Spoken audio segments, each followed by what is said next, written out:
Okay, welcome to lesson 2.3, analyzing graphs of functions. So we're going to start this lesson off by taking a look at the zeros of a function. So we should know by now that when we're talking about the zeros of a function, that we're actually talking about where does it cross my x-axis? Where does it cross my x-axis? Okay, and another way to look at that is instead of it saying y equals 0, that's the same as writing f of x equals 0. Because when it crosses your x-axis, the value of y is 0. So let's take a look at this.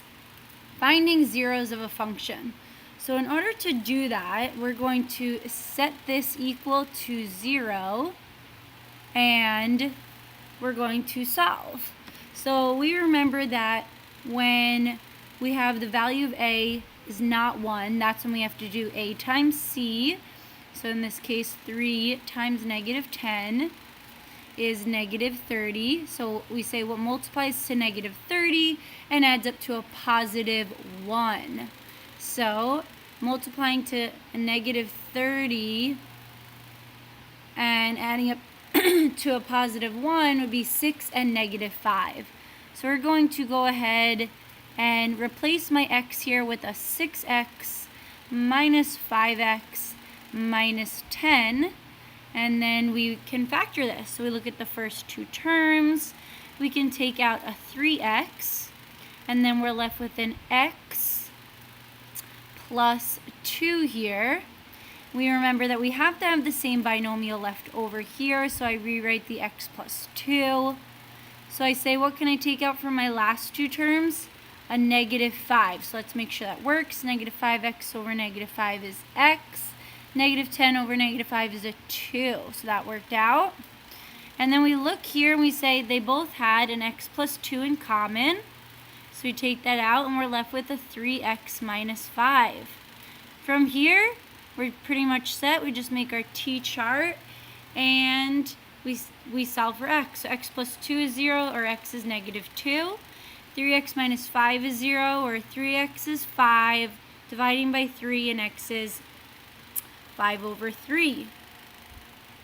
Okay, so those are the zeros of my graph, and that is where it's going to be crossing your x-axis, Let's take a look at this one here. Sorry, this should say equals there. Whoops. Okay, so if we have this one, we're going to do it the same way. We're going to look to see if I can take something out. We could take out an x squared from the first two, and we're left with an x plus 1 here. Let's look to see if I can have the same thing left over here, an x plus 1. And if I take out a negative 4 here, I'll have an x plus 1 left. So we made both of these have, just like we did with our quadratic, an x plus 1, and then we're left with an x squared minus 4, setting that equal to 0. Making our t-chart, we get an x equals negative 1, and an x squared equals 4, or x equals, taking the square root of both sides, a plus and minus 2. So here we actually got 3 answers, which we should have known that, because we have a cubic. All right, for this one here, when we're finding the zeros of a rational function, we know that if we set the numerator equal to 0, that will be finding your x-intercepts, also known as your zeros of the graph.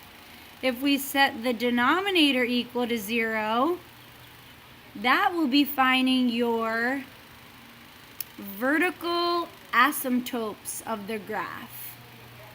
Okay, so what we want to do for this one is we want to take the numerator, set that equal to 0, and solve for x. So we get 2x equals 3, or x equals 3 over 2, or 1 1/2. And then finally here, if we set this whole thing equal to 0, 10 minus x squared equals 0. I can square both sides to get rid of that square root. Adding my x squared over, I get 10 equals x squared taking the square root, and then we get, make sure that you have plus and minus here, plus and minus the square root of 10, which we should know is a little bit more than 3 because the square root of 9 is 3, so a little bit bigger than 3. All right, moving on here. Finding the domain and the range of a function. So let's just remember a few things before we start these. We need to remember that you can't have 0 in the denominator. Okay, if 0 is in the denominator, that would be probably a rational function, and therefore it would be your vertical asymptotes. Also, underneath a radicand, an even root in the radicand, you cannot have negative, so it has to be positive. So we take the radicand and say it has to be greater than or equal to 0. So finding the domain and the range of the function, let's start by finding the domain here. So to find the domain, I'm going to take my radicand, which is what's underneath your radical symbol, and we need to say that that has to be greater than or equal to 0, because we cannot have a negative underneath your square root or any even root. Okay, so this actually gets to going back to 1.8, the section 1.8 that we did, where we have polynomial inequalities. So if we remember here, we have to find the critical values by setting this equal to 0 and solving for x. Therefore, my critical values are actually plus and minus 1. So I need to find when is it going to satisfy that your x squared minus 1 is greater than or equal to 0. So I have negative 1, I have positive 1. I need to plug in values to the left, so negative 2. In between here, 0, and to the right. So let's see what we get when we plug those in. We want to see which one will satisfy greater than or equal to 0. So plugging negative 2 in, negative 2 squared minus 1, that's a 4 minus 1 is a 3. That is positive. That one will work. Okay, plugging in your 0 here, if we plug in 0, that's going to be 0 squared is 0 minus 1. That's a negative 1. That will not work because we want it to be positive. That will not work. And then finally plugging in your 2 here. If we plug in 2 squared minus 1, 4 minus 1 is a 3 again. That's a positive, and that one will work. Okay, so here we actually know that our domain then is going to be using both this interval here. Sorry, that should be at the negative 1, going to the left, and here at the 1 going to the right. So we can write our domain here as your x such that x is going to be less than or equal to negative 1, to negative 1, and x is greater than or equal to positive 1.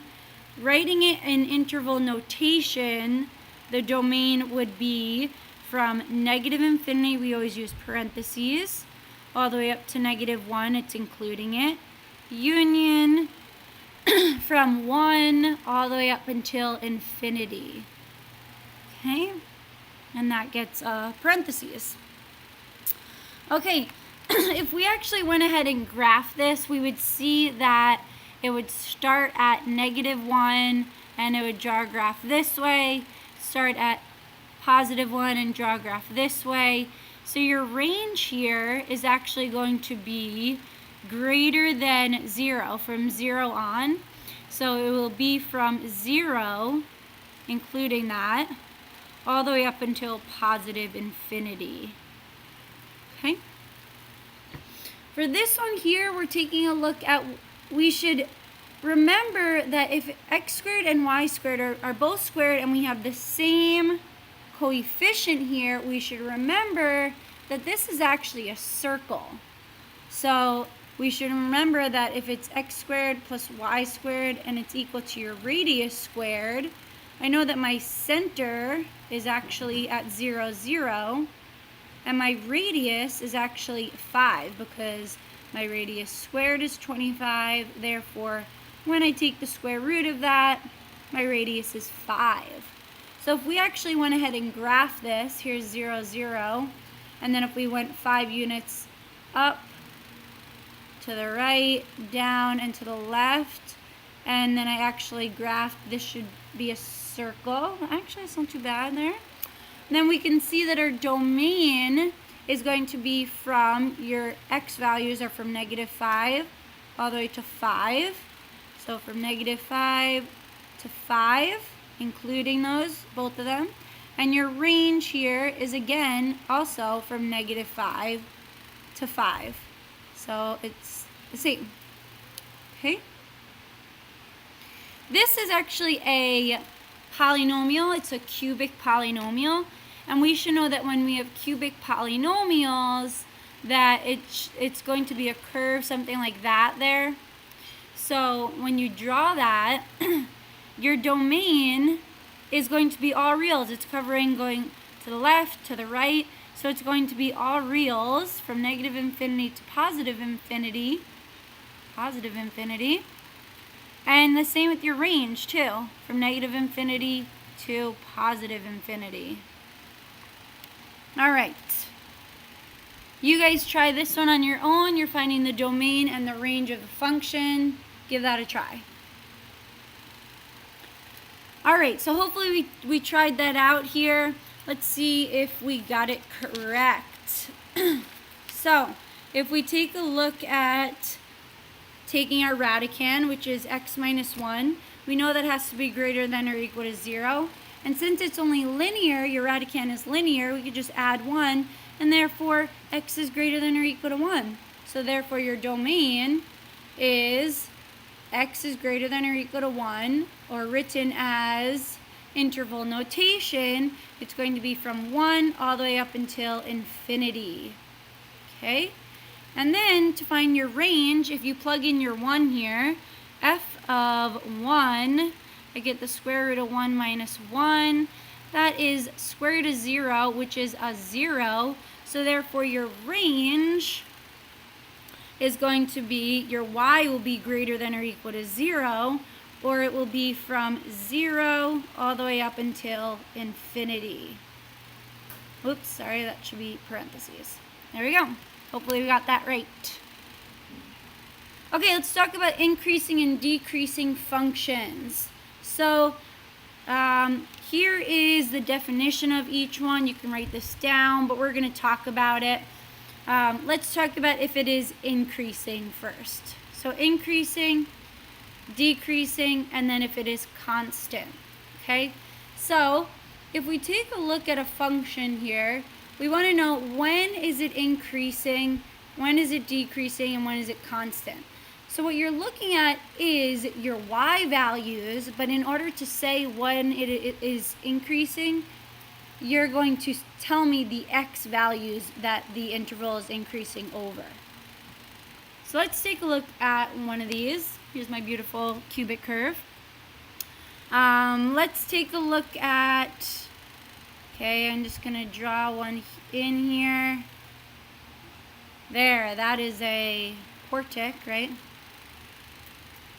Okay, let's give these some points. Let's say this is -2. We'll say this is 1. So this is the point -2, 1. We'll say that this is the point 0, -3. And we'll say that this is the point, how about 3, 2. Okay.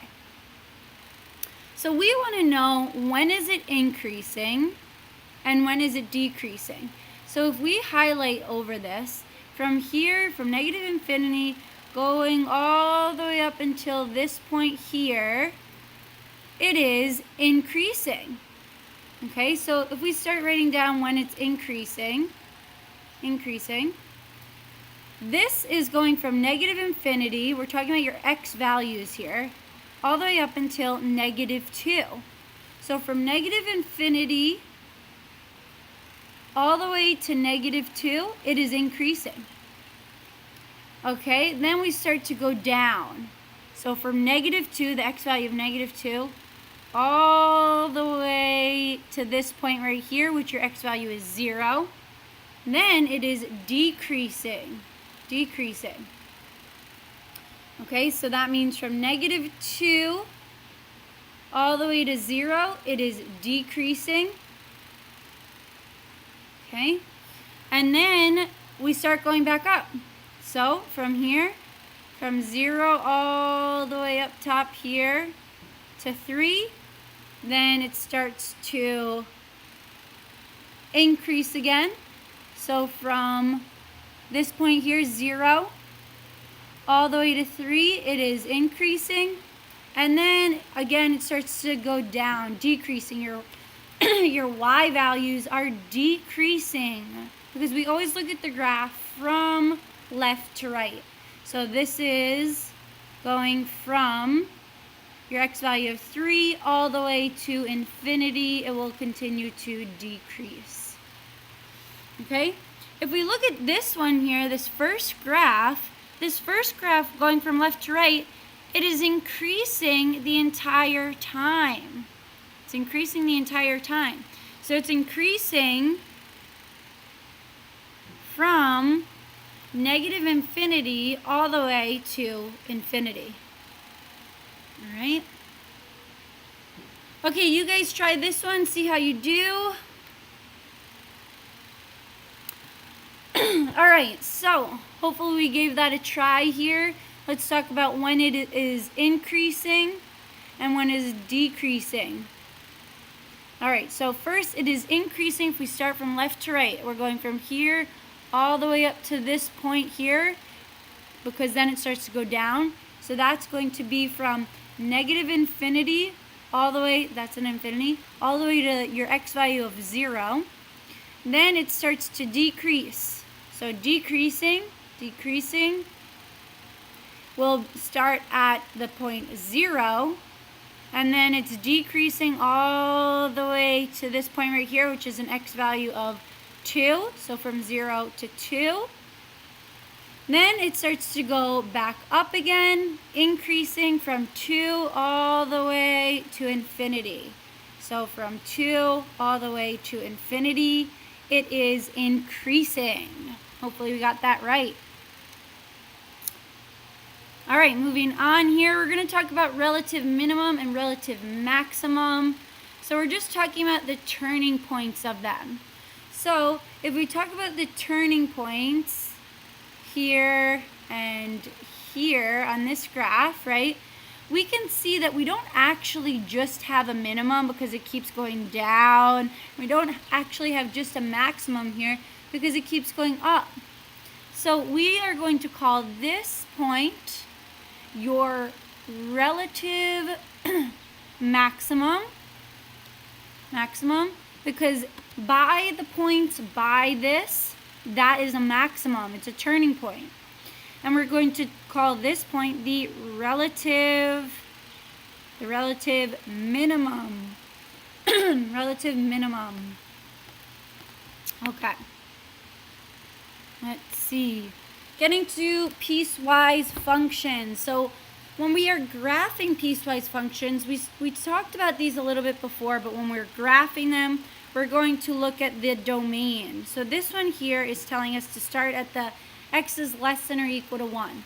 So I'm going to start at x is less than or equal to 1. If it's helpful for you to draw in a little dotted line in the beginning, and then you can get rid of it, I'm going to just draw it in at x is 1 because that's where it's going to change. Make that a little bit thicker. Okay. Then we know that's going to be the starting point for each one. All right. So let's take a look. We're going to start at -1 here. So I'm going to only plug in values that are 1 and less for this function, for the 2x plus 3. For 2x plus 3, I'm going to start at 1. So when I plug in 1, I get 2 times 1 plus 3. That's a 2 plus 3 is a 5. So I have the point 1, 5. So I have 1, 5, 2, 3, 4, 5 right here. Since it's less than or equal to, it is including that point. And here, since it is linear, we know the slope is 2, so we could just go down 2 and to the left 2 and make other points. Here's another point, down 2 and left 1, down 2 and left 1, down 2 and left 1, because your slope, m, is 2 or 2 over 1. Okay, and then you can just draw that in here. We're stopping at the 1 for this, though. For your next one, we have negative x plus 4. Negative x plus 4. Okay, so we're going to start at 1. If we plug in x to be 1, and I have negative 1 plus 4, we have 4 minus 1 is 3, and that's starting at the point 1, 3. So we have 1, 3, 1, 2, 3. It's an open circle here. And then we can, again, use our slope to find other points. You can go down 1 and over 1, down 1 and over 1. And then this is open because its x is greater than. It is not including your 1. So then we will continue this line all the way down. And this is a piecewise function. All right, moving on. We need to test for even or odd functions.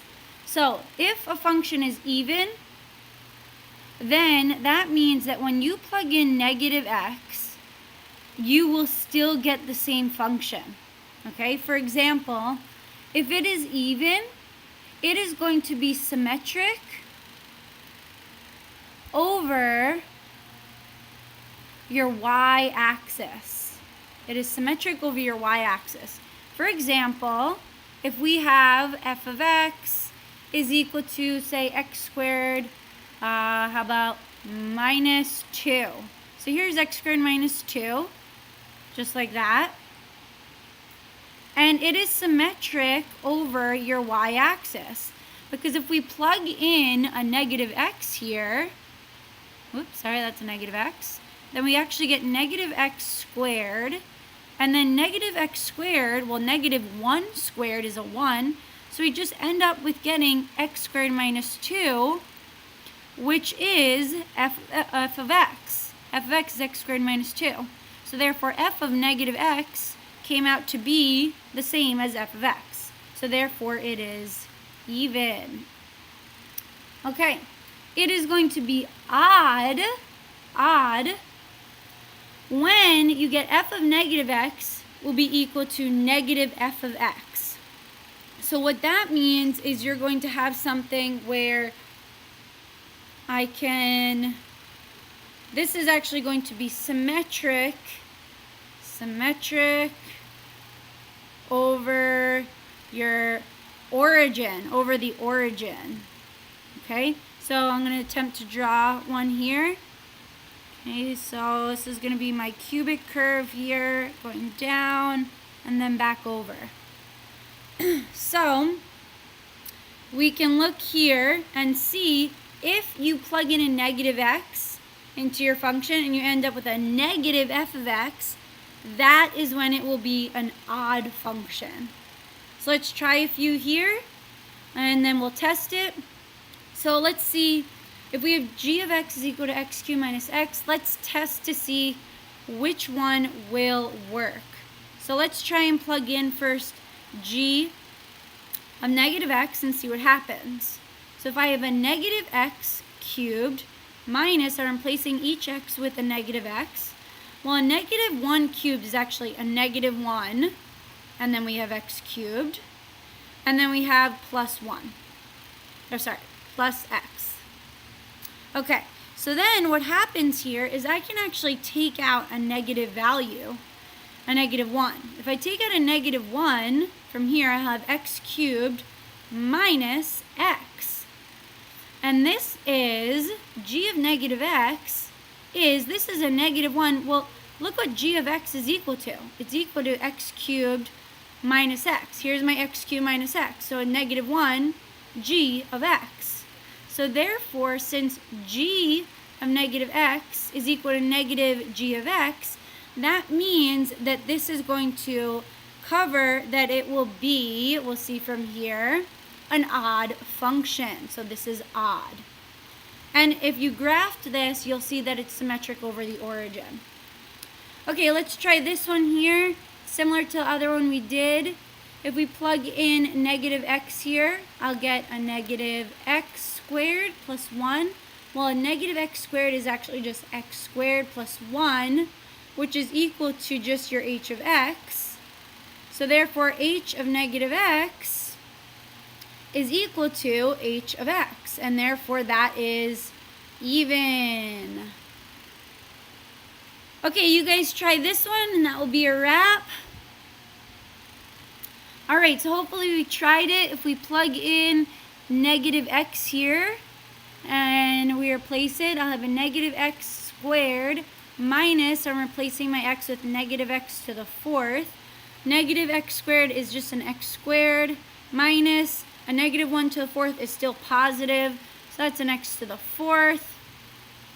So since we got f of negative x to be this, and x squared minus x to the 4th is f of x, and f of negative x equals f of x, that is telling us that since we got that from your previous slide here, we should see that this is even.